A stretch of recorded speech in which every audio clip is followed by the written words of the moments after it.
Welcome back to another episode of Made News Network. I am your host, SJ Nix, and today we are here with Joseph Luna. And if you've ever seen a photo from the band taking it from the stage, looking out to the crowd, there's a really good chance you've seen a guy in the front row wearing a Dodgers jersey.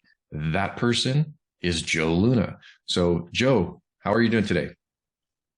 Good this morning. Trying to do my best to stay awake. I don't usually get up at 7 a.m., but sometimes I'm rising with the sun, so this is not too bad. It's my Sunday, so I can relax. There you go. Yes, it is. It's a little after 7 a.m. here in California.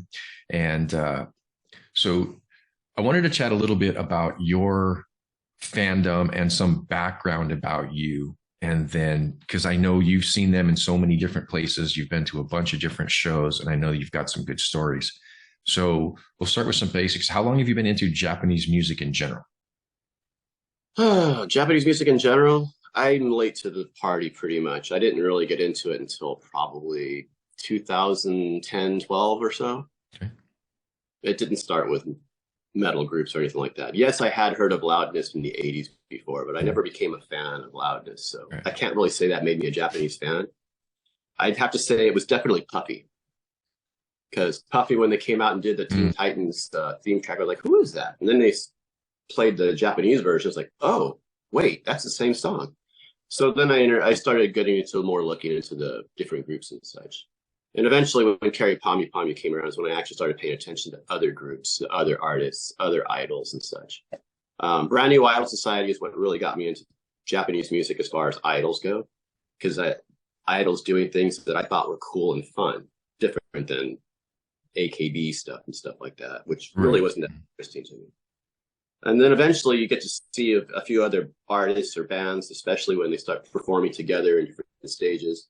So getting into Band Maid was just like, oh, here's another band from Japan that I have to check out in case they get a chance to see them. I'd like to go and try. 2015 is when that happened for Band Maid, obviously. But yeah, I'd say probably Puffy was the one that got me into Japanese music. Gotcha. Okay. So you have a real strong background in the idol, the alt idol scene more so than, like you said, like the AKBs or that. You seem to be more of the underground stuff. Somewhat, yeah. Independent idols, more or less. Okay. Not really traditional and national ones. I mean, there's some good ones. I do give them credit for the talent and the writing that they have behind them as far as the songs go. Right. But, I've never been into the Hello Project group so much or like any of the AKS groups, and definitely not really interested in them. Right. I prefer simple, smaller groups, play the local club scenes and such like that. Mm-hmm. So Dempa Gumi was probably a good one to really get me started into like Dempa type idols. One of my favorites still now is Band Maid, still going strong, 10 years, just like Band Maid. Gotta love people that are around for 10 years that don't change. So, were you traveling to Japan prior to getting into the music, or because how many times have you been to Japan? Let's start there. Well, my first time going to Japan was 2015, and that was because I entered a lottery in 2014 for Baby Metal to go see them at Saitama Super Arena for their Fox Day Festival. Mm-hmm. So that was the first time I actually went to Japan. Before I didn't think it was going to be easy, but when I actually won the lottery, I'm like, oh, well, I better start making a plan to go. So I had 5 days in Japan, and I figured I'd go and enjoy myself. And found out it wasn't that difficult to navigate the city. It was pretty good. Overall, super positive experience. The fans that I met there as well were awesome. Not only did I meet people from Japan, but globally across the world, kind of like the way Band Maid brings their fans together. So For me, that was pretty big to see a whole bunch of community already based around the group. So going back to Japan was like a no-brainer. Then I eventually started seeing more groups, more idols, more bands. And eventually Band Maid came up on my second trip to Japan in 2015. So that was my first time to go see Band Maid. And that was after I had already seen the viral video that was on that one Facebook, YouTube, page that was out there. I know that probably was uploaded around like, I don't know, early winter or midwinter or something like that. Then they, for some reason, had it taken down and re-uploaded it in April or something. So it doesn't have all the viral page views that it had from before. It does have a lot still, though. I don't know where that link is because I haven't really been paying attention to the Facebook pages that much. Right. So But 2015 was my introduction to Band Maid, so probably spring of that year. And then eventually when I made it into summer, when I got there with my son, our first day there, we arrived around midnight or something like that. But our first day there was at a festival. And that's where Band Maid was playing, up in Shimo Kitazawa. And it was basically a festival that featured prominent women groups, either all women or women fronted groups. So that was where I got to see Band Maid for the first time live. When I saw the video, I was, of course, like, we'll jump back to the video as far as the beginning of 2015. Watching that on YouTube, on Facebook, I was like, wait, what is this? You know, I was kind of confused by it in Band Maid, and I was like, oh, it sounds cute. Whatever, you know, I'll check it out. And it was just one of those things that was being foisted upon you, like Facebook puts the algorithms. You might be interested in this. So it came up, and it wasn't because of anything else other than just that one video. And it was Thrill, obviously. So I was like, that sounds pretty cool. I just liked the way it sounded. And I pulled my son over because we were watching in the office. And I was like, check this out. And I'm like, okay, I want to keep an eye on this group. And if I see them live, I want to see what they're like in person. Video is one thing. Live is another. And so that was when I got to see them in 2015. And in that little club, Mosaic in Shimo Kitazawa, which was pretty fun. I think it was maybe a 25-minute experience, and they had technical issues. They couldn't play Thrill. So the song that we got hooked on, we couldn't even go see. But we didn't care. I mean, I'd already bought the first album and that single that Thrill was put on, which was the Matador of Love, the Passion. Those I actually bought like retail from CD Japan when they still had them available. Right. For $10 and $12. Yeah, you won't see that price anymore, not even on a used one. But it still was worth it, I thought. And I was like, wait a minute, you know, the band sounds kind of poppy or something like that. So I wasn't really sure what they were like until I actually saw them live. And when I saw them live, 2015 is not the Band Maid we know of, like 2020s. No. So, I mean, like the late 2020s right here, where we see them today. It's like two different bands, seriously. So when people say, I wish I could have seen them back then, it's like, yeah, but I don't know if you would have liked them as much back then, maybe. For me, it was just one of those ones that I had on the watch list. So I said, let's just check them out. And if I impress with them live, I'll see them again. And again, I got the chance to see them in 2015 for the second time in Japan in December. And that was the same month that Akane had just recently come back for her back rehabilitation. Right. So she was already out of the group for a little while, and they weren't doing anything. And when they got back together, the first night was again in Shimo Kitazawa, but this time at Club 251. Nice little hole-in-the-wall dive basement club, just like Mosaic. And I got to see them the second time there, and that's when I actually really enjoyed them the most. The first time was fun. First time was a great experience because it was just like, yeah, I finally get to see somebody I just saw on like a YouTube video. Got their single and record, but what they were playing back then was a whole different thing than they are now. What I liked about it, though, was like I thought there was something that could come with more of it. And so I kind of wanted to see them again, just to see another assessment of the live show. After the show at Shimo Kitazawa the first time in like the summer, it was really fun because they did have the technical issue. We couldn't hear Thrill, so they just had a little banter. Of course, I had no idea what they were talking about since they were speaking only in Japanese. But they were just apologizing for the delay and just talking a little bit between the technicality. Right. But the fans that I met there, it was pretty fun because I mean, there probably couldn't be more than you probably couldn't put more than 250 people or less in this place.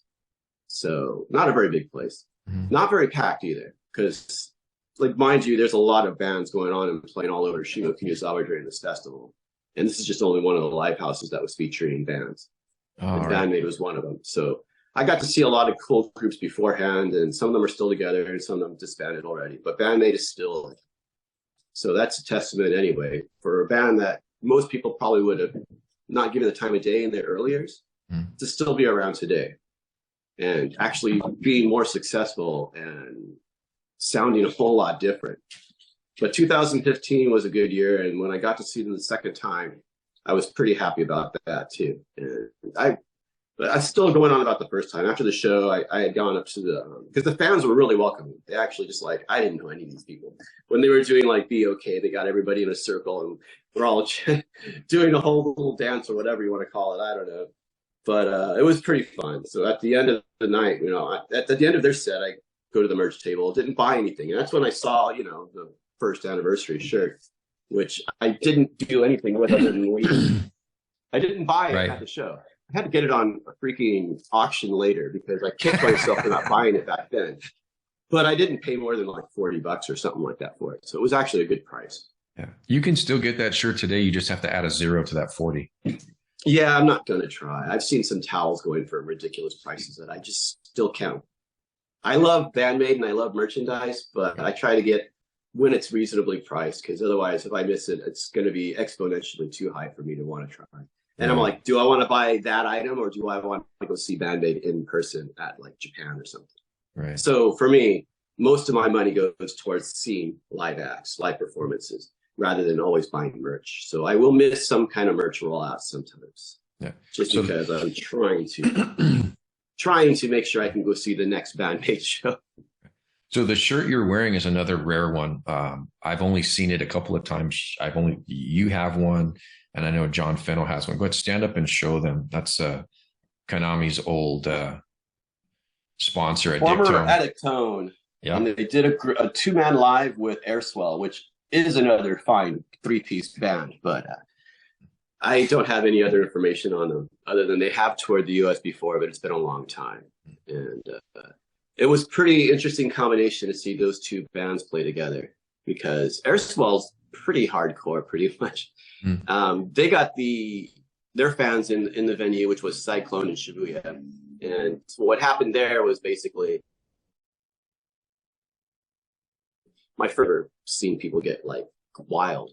Airswell got everybody whipped up into a frenzy. So there was people surfing and diving and stuff. I mean, literally just diving off the stage. So when Band Maid comes up, some of them kind of continued wanting to try to do that. I myself took my stuff at the rail. I wanted to get as close as possible and it was right there in the front. In fact, the stage was only like so far away. Okay. You could put your hands on the monitor in front of you so that way you can keep yourself from being face down on the stage. Which was kind of complicated because I had to do that a lot because there was a lot of push from behind.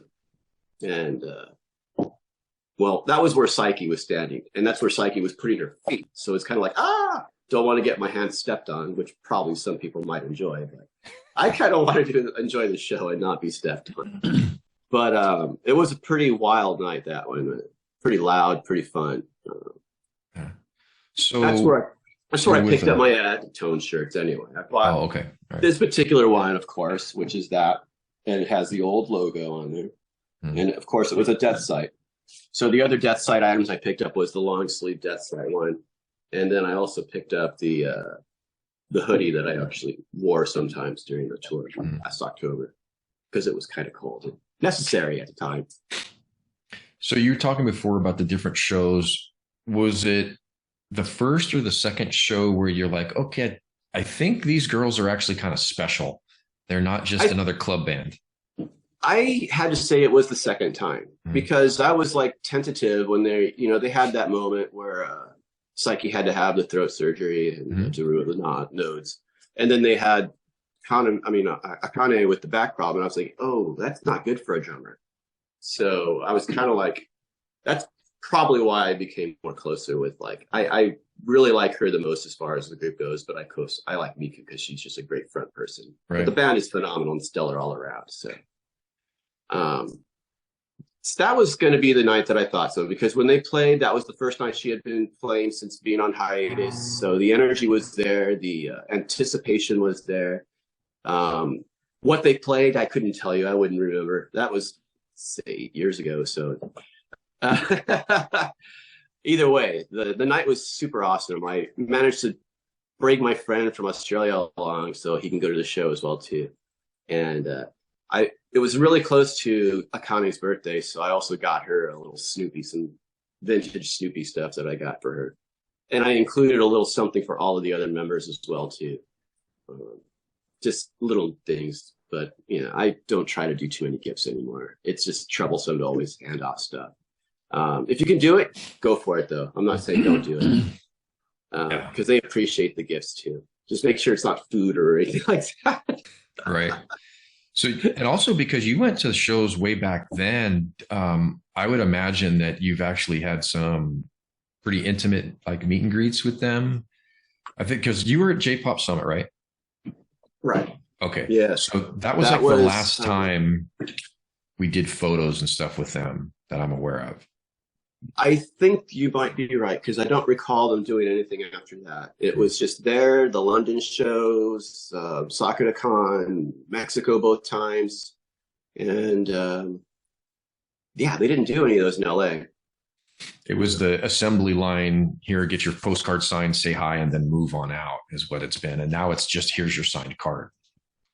It seems par for the course, because I mean, if you remember, and this was before I even got into Band Maid, they were doing checky 2-shots before as well. In the very beginning, some people still have little coupons for the checky tickets. Then of course they stopped doing that and just played. And so when they were doing, I guess, their breakouts in the different countries, back to basics. You can take meet and greet, sign with a photo with the band, or get a signature or a photo with the band. At J-Pop Summit, they did both, but you have a lottery for both of them, so there was a limited number. Right. And I got the one with the signboard, so there was only 10 of those, but it's put away somewhere. And then, of course, the photographs there. So I've got the J-Pop Summit, the 2 Mexico, and the Sakura Con as far as like the group fan meet and greets where you can take a photo with the group. When I was in Shimokitazawa the first time and seen him in summer, I mean, kicking at the bar with some of the fans, we were just talking because they wanted to know where I was from, me and my son, because we're English-speaking Americans over here. What are you doing here? Who'd you come to see? And when I told them Band Maid, they were like, they were Band Maid fans. So we had a lot of talk. One of them spoke English, so it was pretty cool. While we're sitting there at the top side of ground level bar, that's when like Saiki and Misa and Akane came up to like get a drink themselves.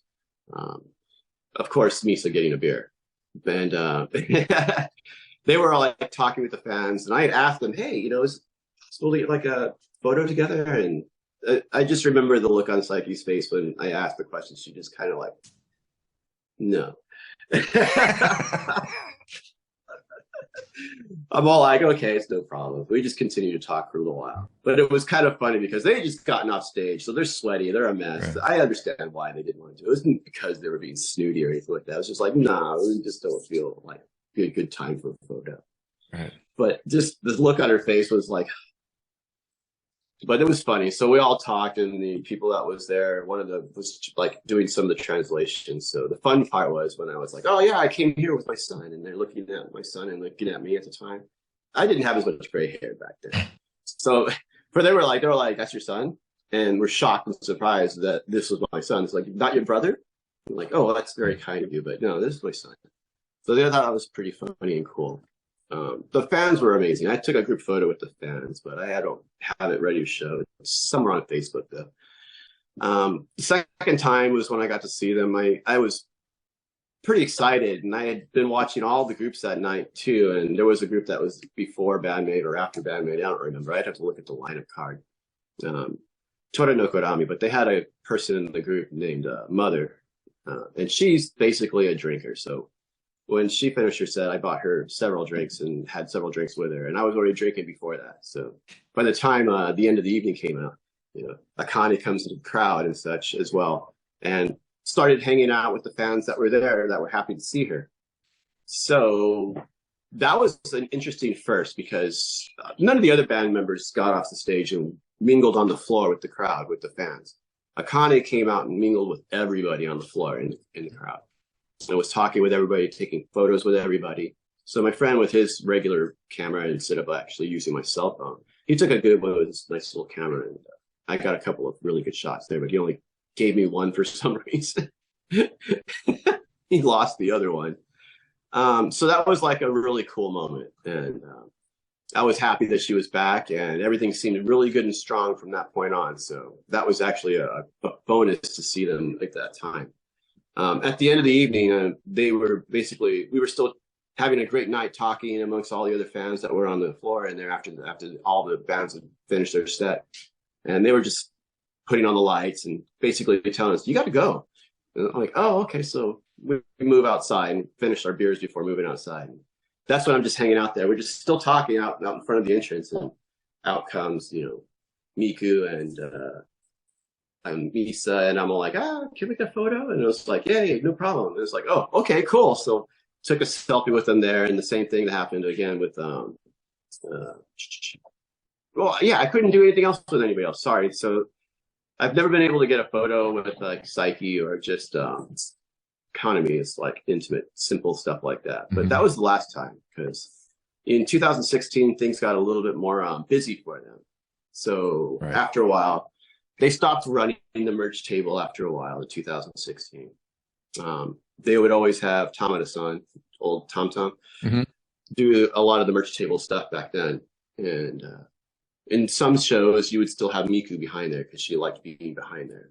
And when I got to see them again, probably 2016, there was the show that they did called the Cannonball Festival, which I'll show you the shirt because it's a pretty rare shirt. It doesn't have much on it on the front. It just has the Cannonball Festival and the date, 2016, 4/17 in Chiba. Basically, you have a whole bunch of like sponsors and people that were involved in there, but you can see the 3 bands on the top, Band Maid being one of them. And since I was going to be going to Japan, I figured I'd go to this show and see Band Maid play there. Place is way out in the middle of nowhere in Chiba, though. It's like this little island, man-made island, somewhere in the middle of the prefecture down there. Took over an hour or so just to get there by train and bus. Had to wait for a bus to get over there. It started raining when I got over there, so I was kind of like, oh no, I hope it doesn't get rained out or anything like that. And the bus got to where we were going, and it was just like standstill traffic. So we just got out of the bus and just walked up to the rest of the way. Enter the venue. So the venue basically like a fucking fairgrounds, I guess. And what it was like an auto and bike show. So you had a lot of people with like scooters and Vespas and bikes and like kit type cars and stuff. And a lot of rockabilly type fans, like Style and everything was there. Mac Show brought in a lot of those rockabilly fans. And there was a handful of Band Maid fans, and I was one of them. And it was a really good show. It was windy and rainy, so that was kind of like troublesome at the time. But they did a great set, put on a good show, and after they were done, stuck around for a little while longer and then went back. I had to stick around a little later because I wanted to watch DJ Akane because she actually did DJ set there. Oh, the only time I ever got to see DJ Achi. The only time I got to see them, see her do that, so that was pretty fun. There was no interaction as far as like merch booth there because they didn't get out because it was so windy. They just stayed in the trailer or van or wherever it was they were staged at and waited until showtime to get up there. And then when they were done, all the members went and took off and took shelter. And Akane is just doing her little DJ set thereafter. Yeah, so it was pretty entertaining there. I think there's video of that Band Maid. If there is, I'd love to see it. I know there's one. It looks like it's almost in a park. It's a stage that's set up on grass. It's not a real big stage, and it's like a 20-minute set. No, it's definitely not that one. Oh, this okay. one was like on like asphalt. Oh, so all right, not that. Yeah, it had a raised stage and everything like that too, though. But no, it was different. Yeah, I don't think anybody has any footage of that. And, I wouldn't have recorded anyway, even if I was a bit allowed, because I was wanting to enjoy the show anyhow. Being front row for that too. So then the other show that I wanted to talk about was in 2016 was when they played The Game. And that was probably the last time I saw them in a tiny little venue like that. After that, there was just going to be smaller halls to the larger halls they do now. Game is, if you don't know it, it's like in a particular portion of Shibuya where there's like 7 live houses stacked up on top of each other. So you have Game and you have Chelsea Ballroom, Milky Way, all those places are right there. So going to the Game was probably another one. And they did some new songs there. And I was not sure of the new songs at the time. So I'd have to like go back and look. But that was about the time of the Kumamoto quake. So that's when Miku was doing a collection and such for like at some of her shows. She had like a little can, and you can put money in there to donate for people who are suffering in Kumamoto after the quake. So that was kind of like you would see her behind the murder table for the last time about that year. It's 2016. And sorry, my cats are going crazy right now. They're making a lot of I can't hear it. It's fine. Good. Thank you. Anyway, so I went and donated a little bit. I couldn't donate a whole lot, but I donated a little bit. And that's when, manager Tamada-san basically, he said, "Oh, you can have this." And I'm like, no, it's all right. I just wanted to like donate. He gave me one of the last New Beginning like shop bags, the canvas bags. And I was like, okay. They insisted. They wouldn't let me walk away without having it. And it was just the last one they had. So he just wanted to like, pass it along. So that was kind of cool of him. Again, it was a good show. At the end of the night, Psyche was just going in and having a drink at the bar. And I was like, oh, wow, she's just chilling. So I asked her what one of the songs was. And she said, oh, that was a new song. But I can't remember what it was. I mean, I don't have the best memory all the time. But I have a lot of the most fun experiences, which is what most memorable for me. While I may not remember all the set lists and stuff like that, but thankfully there's other people who are diligent enough to do that for me. So I don't have to. I used to be one of those people with the pens and the paper and stuff like that. Gotcha. But right now, when I go to a show, I want to be in the moment. So 100%. Yeah. If I take a picture, it's maybe one before they start, maybe one during the show. But other than that, I'm all in for the experience and the music, and we're all Dawn Patrol front row going crazy from start to finish. So I get it. I love it because the community has really grown to be something really interesting and important, especially for the band, especially how it's reflected in a couple of songs they've written since about us, and of course when it comes to memorable. So it's reflected, and I can't explain it other than just the energy that I get from them on stage just really comes out. So when I got to see them live those first 2 times, and I was hooked after the second time, but that was early Band Maid. This is like New Beginnings era period. Right. So I got into them just before the release of New Beginnings. When New Beginnings came out, that's basically what I got to know a lot of, because I got to see them probably about 4 to 6 times in 2016. So going to Japan mostly for those shows, since that was where they mostly played. And I know a lot of people don't like to travel too often or can't travel, so it's tough to make the trip all the time. And in those years, if you really wanted to see the band, you had to make the trip. Yeah. And that was the only way you can go see them, since they weren't coming to your city. Now, a lot different. So they're getting a lot closer to a lot of people, so it's making people a little happier. Maybe people are not happy about how slow of a pace they've been at, but they've been steadily growing their base. And I don't see any problem with it. And they're not getting too big to fill the shoes that they could, fill, which are bigger than what they are. They can fill bigger shoes because they actually have that potential. So from Brand New Maid on is when everybody starts to get to see what the band's direction, what their sound is going to be like. And all the stuff that was written before by other people started disappearing after a while. So it's kind of sad we don't hear those songs. And those were like the formative years for me to be in with the group. A lot of people who probably got into Band Maid might have gotten into them in the last 3 to 6 years.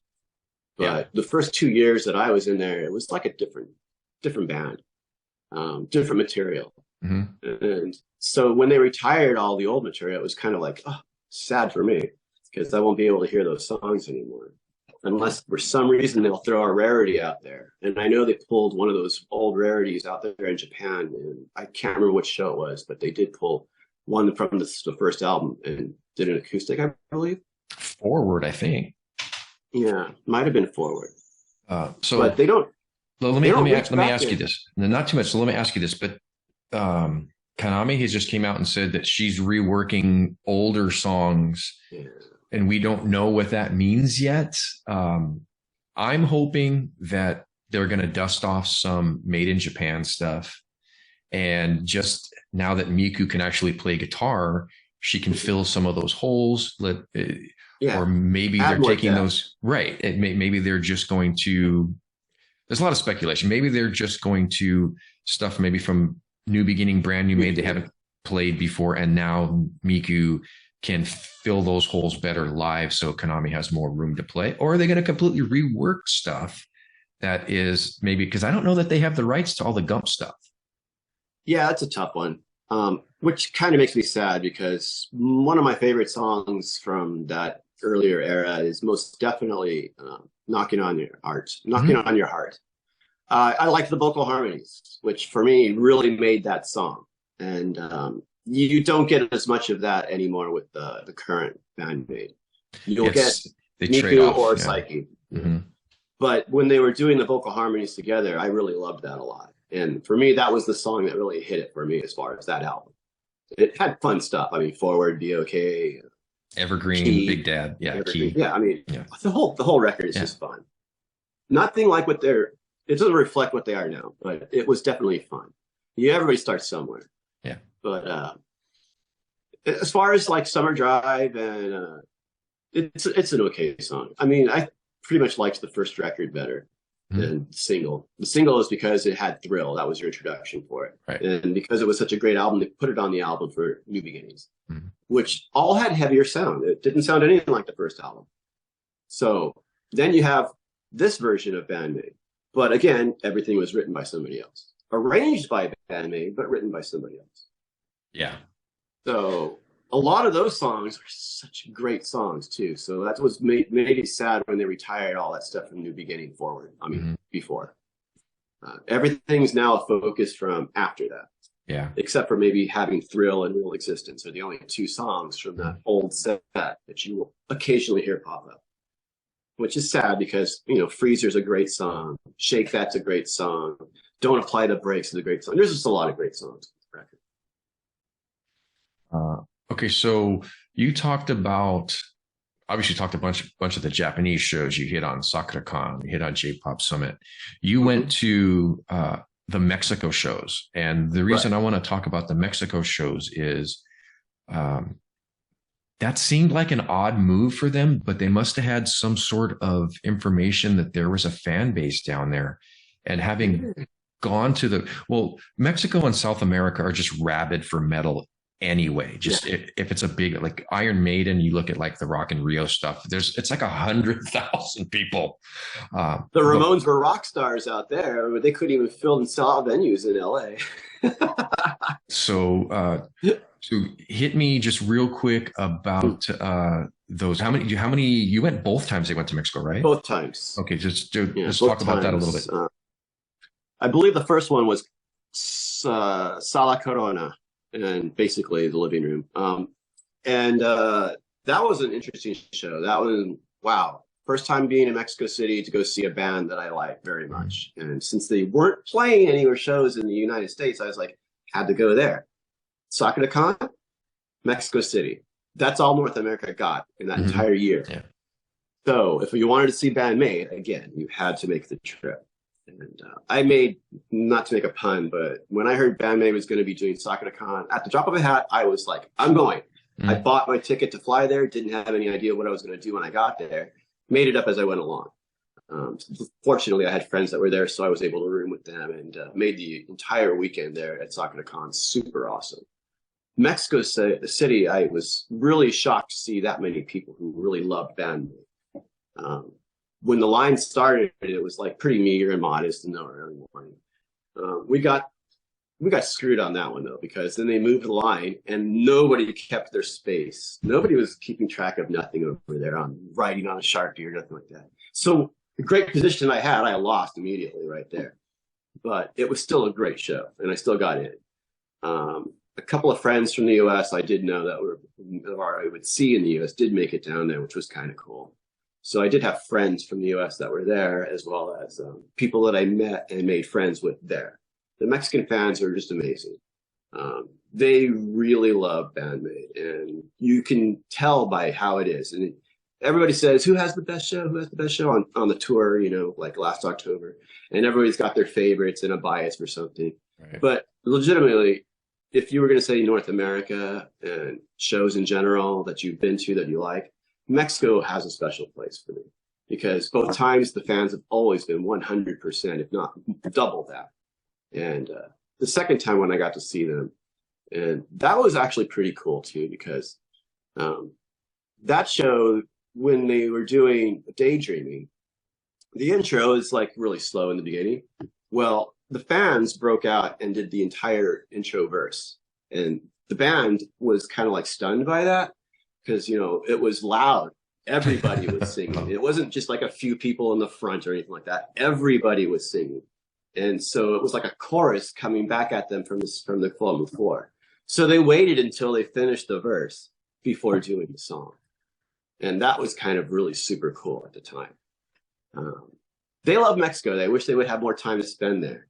The first time when I did go see them in Mexico was kind of funny, though, because I had gone to Teotihuacan to go see the pyramids when I was there. Can't make a trip to Mexico City and not see the pyramids anyway. For me, that is. Right. So I was there and I was wearing that Cannonball Festival shirt, and a couple of people that were working staff for Band Maid were there at Teotihuacan. And they're like, yeah, you know, they were like saying, hey, excuse me, where did you, this shirt, did you go see this, them? And I was like, yeah, I'm a fan of Band Maid. It's like, oh, that's when you introduced me. We're Band Maid. One of them's supposed to be the interpreter and such, and just helping them when they get to, you know, to Mexico along with what they need, their needs and necessities. They said they were supposed to come to Teotihuacan as well, but they missed their chance because they had some visa problem. Either somebody forgot it or something, I don't know, but it delayed them leaving by a day. So they missed their flight. And it would have been cool because they would have been on the same trip that I was over there at Teotihuacan had they gone, but it's okay. You know, I got to talk to those two guys and we had a fun time talking. I said, yeah, I went to the festival. And they only talked to me because they were seeing the back of the shirt. They took a photo of my shirt so they could show people and stuff. And I was like, it was pretty funny.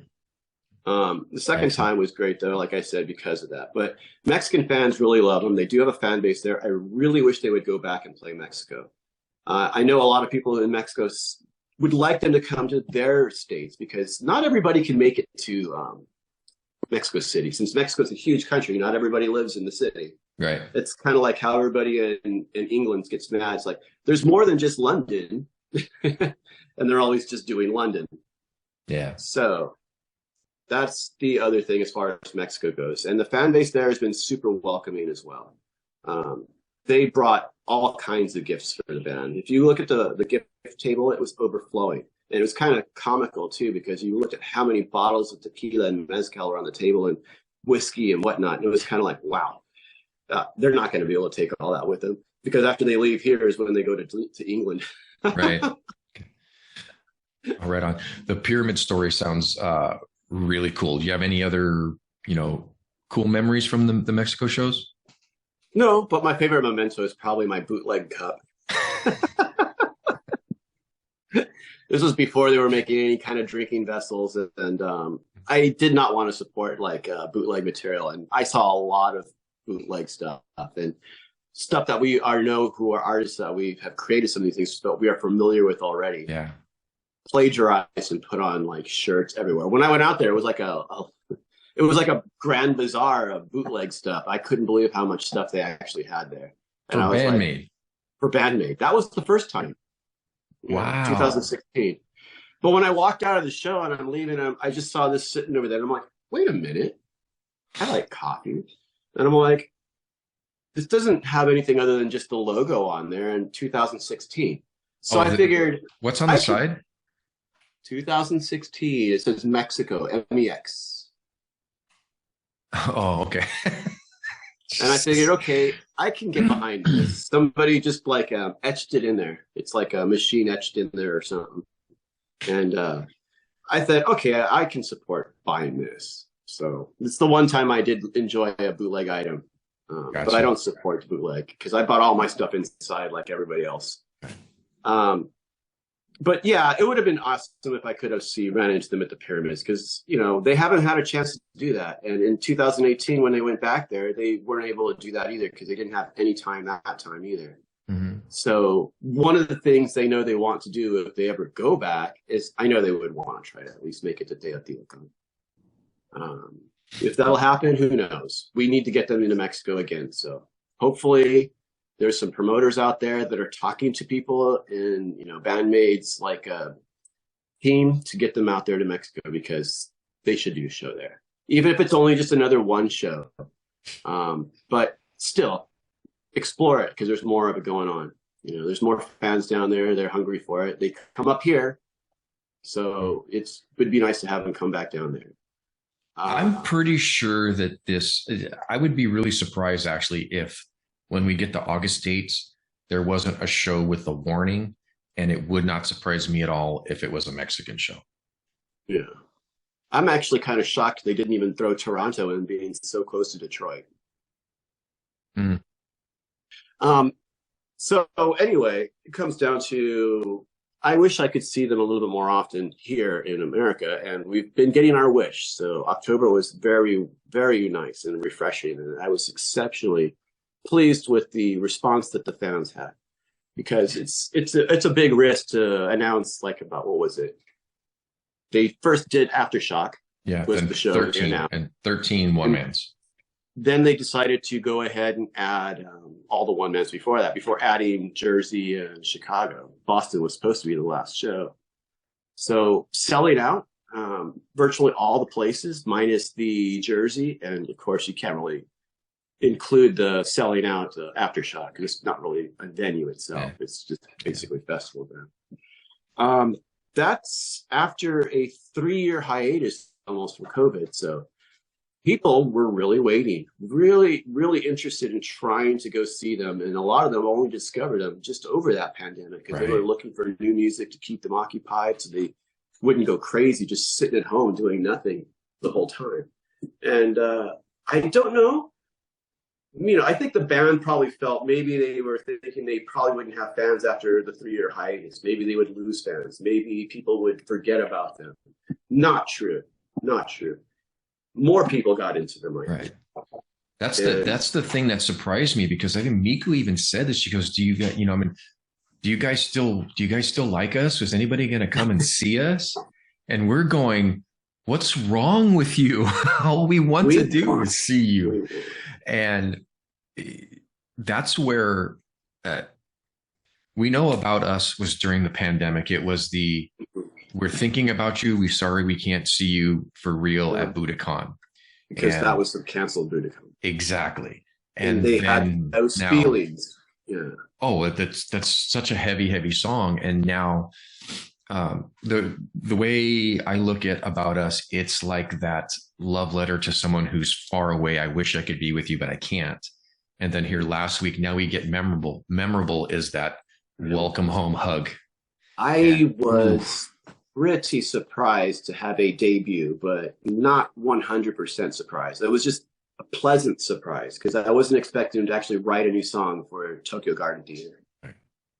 But we knew something was in the works because they were mentioning during their during or shortly thereafter they finished the October shows, how they had something that they wanted to write because of what they were feeling. That Konami was writing something immediately right then and there. So it took from that October to January for a brand new song debut, and Memorable was it. And I was pretty happy about that because I got to hear it for the first time when it debuted, and I got to hear About Us for the first time since it hadn't been played live anywhere else before except for Japan. Mm-hmm. So that's another thing. You went to Tokyo Garden too. Yes. And you spent like a month in country, right? Bumping around doing other stuff. But was the main about 16 days, a half a month. Yeah.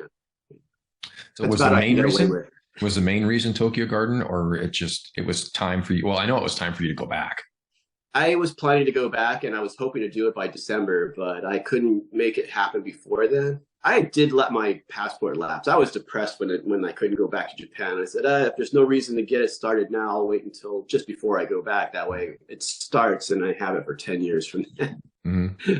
I don't want to have a brand new passport and have 2 years I can't do anything with. You know, it's just going to sit there and make me disappointed looking at it every time that I can't fill a stamp in there. But yeah, that Tokyo Garden Theater, I had applied for the lottery in June, got informed in July that I was going to be there, and they still hadn't opened Japan up to tourism. It didn't happen until October 11th when they opened up for tourism. And that's when I decided, okay, I can get to Japan now, and made my flight arrangements starting from when I would go to Tokyo Garden Theater. And I didn't know how long I was going to stay. I just needed to be there for a while. Other groups I enjoy and love, which aren't bands or idol, came up, and I bookended my trip between my two favorite groups, an idol group and, of course, Band Maid was the one that started it off. And for me, going back after 3 years and being able to see, Band Maid, and a lot of people probably have their own personal bias as to whether or not that was a good show or not. Some people didn't really think the set list was what they had hoped it to be because it was a 10-year anniversary. A lot of people, including myself, kind of wanted to hear something from spanning the whole catalog. But instead, we got a pretty much the meat of what they are now today. They played everything from Unleashed, which was happy for me because I wanted to hear every song on their live. There's only 8 songs. They could get away with it. And they did focus a lot of Unseen World because these were 2 records that came out that they really didn't have any tours for in Japan. I mean, they released Unleashed and they couldn't do anything. Yeah. So playing a lot of the stuff from there made sense to me as well. And I think we're going to see. I think we're going to see this.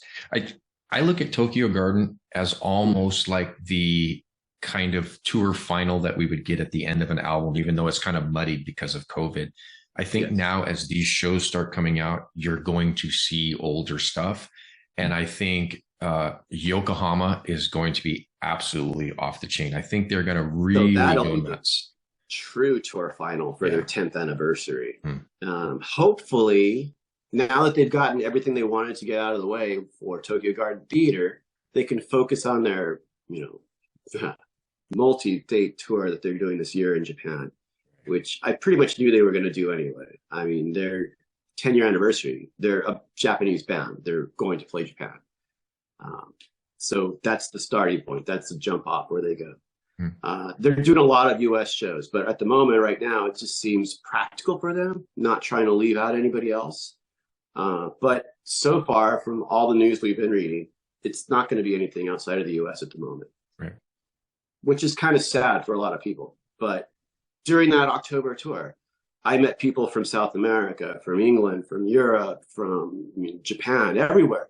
They all came to those shows in America. So you get to see the global or world appeal that the band has in other countries, and how willing a lot of people are just to go ahead and make that trip. A lot of them, it might be their first or beginning times. And like I said, hopefully things get closer to them. In time, they probably will. Right. One thing about Band Maid, they don't really rush into anything, I don't think. Anyway, everything's methodically planned out. And I think it's been very good as far as I think some people would say slow rise, but they're getting there all the time, all the time. And they're always still holding on to a lot of the fans that are there. I only know a couple that dropped out, not very many. Most people are always coming in. Right. Yeah. I know a few who have just kind of slowly drifted away. But most of them, I've certainly, you and I both have watched the fan base just grow and grow and grow. And I look at the cafe when it first began, and I probably think that's where I first started interacting with you, was the cafe. Because I hadn't met you at any of the shows that I know of, and I'm pretty sure you probably would have been at some of them, but we had no connection to meet up at those times. Yeah, when it came to Band Maid, it really increased that. So I got to see a lot more of the people. Yeah. First show for me was J-Pop Summit. Yeah. And then, I know for sure. I knew you then because you were already into the cafe at that time. Right. Yeah, absolutely. And I joined the cafe after the Seattle show. Oh, okay. Yeah. I was in there, but I wasn't I wasn't an admin at the time, because I didn't become an admin until after J-Pop Summit. But okay, so let's start winding this down. So just real quick, how many shows did you do on this last US tour? Because I know we were at Dallas and LA together. I went to half of them. Okay. I did all the West Coast shows except for Aftershock. I missed Phoenix because I didn't have the logistics for the ride there and back, because I was traveling by car and I wasn't going to do that. I figured I'd go home, get some rest, and then take off and do Texas. Right. So I did all the West Coast one-man lives and then the 2 Texas shows. And once they announced Chicago as a tour final, I immediately bought a ticket for that. Because Chicago is a fun city and I love that place too. So being able to see Band Maid in some of my favorite places and just like, hey, I'm glad they're back. They're playing Seattle, they did San Francisco, Los Angeles, San Diego of all places. Yeah. Phoenix was a cool thing, and I would have loved to have been there because it was a small venue. Mm-hmm. And then the 2 Texas shows. But Texas is inevitable because there's a lot of fans. There's a lot of people in Texas, let's put it that way. But there's a lot of fans there that love Band Maid too, and very vocal ones as well. So they always have a good time when they come to Texas. So seeing them make a return to Texas again, they're getting a lot of good love this coming year. I think of all the U.S. shows, if you think about it over their career, it's like I think L.A. and Texas have made probably the biggest, like, well, we've done the most shenanigans, put it that way. Yeah. Economy birthday I couldn't go to because at that time I was in Japan. So, okay. Yeah, when they did the 2 shows at the Echoplex, I could not do the first 3 shows. I could not because I was in Japan at that time. Right. And I flew back the same day that the show was. But the good thing about being in Japan, it's a time travel. You go back in time. Right. So you arrive before the time you leave. And I was able to get out of the airport, get my car from the carport, and drive to the show from there. And I remember that. Oh yeah, you have a tendency of showing up at LA shows exhausted. I couldn't make the Dawn Patrol that day, but Dawn Patrol people made it happen for me because it was like I went to Japan for my birthday, so that's why I couldn't go to those other shows earlier in August. My birthday is the day after Economy, so I was in Japan on the 29th, so there was no way I could have made those other shows, which made me sad. But hey, I've been to already, Economy when she did her show for her birthday, and it was in Nagoya. That's where I was also with the Taka and of course Michael Barber, and it was a good day. But the whole fact of the matter is, looking forward to seeing what's coming next. That's what it is. And Texas, I am going to go to both Houston and Austin. And Band Maid is now one of those groups that I can follow in the U.S. who's going to take me to cities I've never been to before. So in the sense, I get to actually travel as well. And with Tokyo Garden Theater, that was my 26th show. Sorry, that was my 25th show. When it came to the 26th is when I decided to go to the Last Rock Stars. Initially, I wanted to go originally before when the tickets went on sale. And I knew a friend that was coming up from Phoenix that I wanted to see over there that I know from Japan. And I waffled on it and decided not to go. I was tentatively going to go to Maryland to go see Broken by the Scream. But when they announced Band Maid, I was like, I can only make one trip. I'm not two separate weekends consecutively. So I decided to stay in LA and go see the Last Rock Stars and go see Band Maid open for them. And it didn't matter if they were going to play 4 songs, 5 songs, which they did. It was the fact they were playing here in LA. And so far, I haven't broken the string of LA shows. So I kind of want to keep that going. Hopefully they don't tour in, Japan. I mean, in LA when I'm in Japan again. That was rough. I had to fly in. And like I said, the other Masters and Princesses, the Dawn Patrol people really took care of me. And since it was my birthday, they said, no, you're right here. You got a single digit number in the line. So they spoke for me before I even arrived at the show. And I didn't even know it. So. Thank you all for that. Because I mean, there was no way I would have physically been able to be there at like 6 o'clock in the morning. So real quick, we're talking about Last Rock Stars. You got there at 8 p.m. on Thursday for an 7 p.m. show on Friday. Yeah, it was kind of crazy. And you were like 10th in line. Yeah, it was strange. I wanted to be in LA the night before, so that way I could at least be there early in the morning because I did not want to make the 50-mile drive from where I live. Right. So being there was just logistically better for me. And I drive in, park, and I get out of the car. I'm like, I'm just going to go and take a look down the street because this is like 2 blocks away. And walk over there, and I see people in line. I'm like, oh, shit, should I stay? And I sat there, think about it for about 2 minutes. Like, okay, I'm just going to roll up here. Then I'm like, I didn't bring my chair on the sidewalk at 8 o'clock. I decided to go back, get my chair, come back and set up and just chill and hang out. And everybody there was for the last rock stars. I was the only one there for Band Maid. And ironically enough, I could have gotten sleep if I really wanted to, because the next person didn't show up until 5 a.m.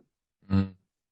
So I sat on the sidewalk with all the other last star people from 8 p.m. until like 5 a.m. until the first person for Band Maid. Well, actually, he wasn't even for Band Maid. He was a Canadian that came down with his wife, and a huge Last Rock Stars fan, huge fan of the members that are in the Last Rock Stars. And he didn't really know Band Maid himself. The man's name is Rob. I don't know his last name, but he's a good dude. Lives in Vancouver. And he came around 5 a.m. And he was just going to sit there. He had no idea what he's going to do. He was just going to read a book.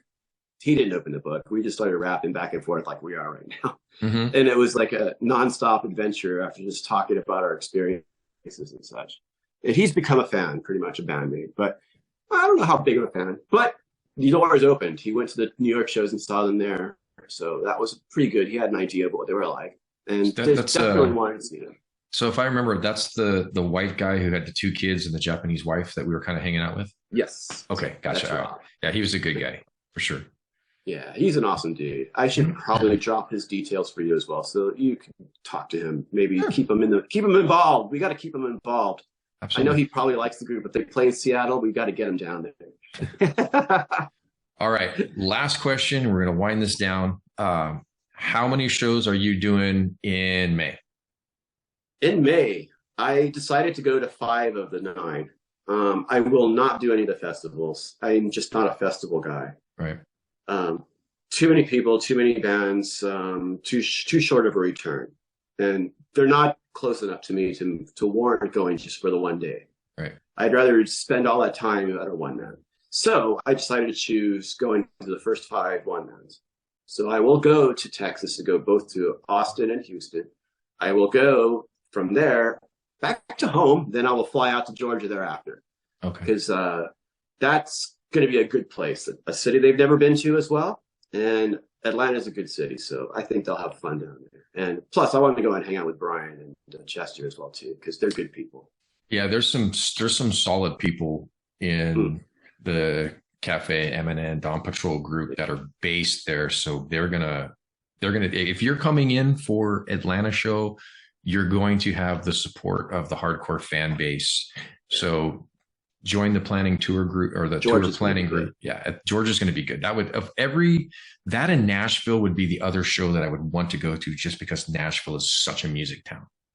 Yeah, and I've never been to Nashville, so I decided to bite the bullet and say, hey, I'm going to go to Nashville now. So I'm not going to go to Graceland probably, but won't be there long enough to enjoy it. Right. So I will get to see the fans locally from there, and everybody else that comes in, get a taste of Nashville, and be able to see Band Maid one more time. Yeah. And I also decided I would go to Charlotte. Okay. Logistically, things have been planning and they've been working out so far, and those are the 5 I can do. I don't really want to get on a plane and fly to Detroit and then have to fly back to LA from there. Yeah. But I'm sure Detroit's going to be a really good time for a lot of the people that live in that area. Yeah. And they will represent. I don't have to worry about that either. I think Band Maid is pretty well represented across the United States. So that is a good thing. And the fact that they're adding more shows is a bonus. So I'm hoping August we'll get something around the Rockies and west of the Rockies, because it would be great to see Band Maid come a little closer this way and fill in some of those gaps they missed. So that's kind of where my head is too. That's what I'm expecting. Maybe like a Denver, Vegas road tripping to Vegas. If they do Vegas, that would There's a Brooklyn Bowl in Vegas. There's a House of Blues there too. So freaking cool to go to Vegas. And obviously, if they're in LA, I'm going to be there at 5 a.m. waiting in line. Yeah. So I'll be there too. All right, Joe, this has been a fantastic conversation. It's always good to hang out with you, hear your stories, see what's going Sorry, I'm on. not in my battle gear, but It's I all mean, that's battle gear, bro. That's like that's street cred shirt right there. That's a good yeah, one. nobody will know this is the Dodger guy, or as Alan, the van driver, would have called me, Mr. Baseball. Yeah, that's true. That is your battle gear. So yeah, your Dodgers jersey. But it's been a It pleasure was talking to you. unexpected, but it's now going to be probably part of the norm. Well, I mean, all right. So, God, You got the Misa shirt. I know this stupid conversation's never going to end. We're going to keep on going. Understood. The so it's you've got your Dodgers stuff. I got the Misa stuff. I'm really curious to see what this U.S. tour documentary is going to look like that comes out with the TGT. Yes. Anticipation. Right. So, and I'll tell you right now, I'm probably going to do a watch party here at the house with some of the locals. So when that releases, drive on down, we'll hang out, have some beers and burgers, and watch it at the house. That sounds actually pretty good. I like that idea because it's a passion that I wouldn't mind sharing with somebody else. Right on. Yeah. And there's not enough people locally that would do that. And my son's always too busy. So It's probably going to be 5 or 6 people. I know Curtis Robles, you, maybe Freddie, a couple other guys that are right in the general area. We just hang out, have probably will be the one giving Freddie a ride. Then. You probably will be giving Freddie a ride because you got to drive past him. So, all right, bro. Pretty much, but I don't mind. He doesn't have a car, so I got to do it. Yeah. Okay. All right. I am going to wrap this up. Always a blast talking to you, bro. You know I love you. I will see you in the lineup We again. spend so much time in line talking. Yeah. Abso-freaking-lutely. So with that, Joe, thank you so much for the interview. I am SJ Nix from Made News Network. Thank you for joining us, and we will see you again real soon. Oh, just a reminder, down in the link below. See you on tour. You will absolutely see you on tour. Check the pinned comment for our merch, our Dawn Patrol stuff, our MNN logos. We have some more stuff coming too. So anything you can do, you want to be part of the Dawn Patrol, you're there in the morning, grab a shirt. We will see you out there. And with that, I am SJ Nix, Made News Network, and we are out. See ya. Cheers.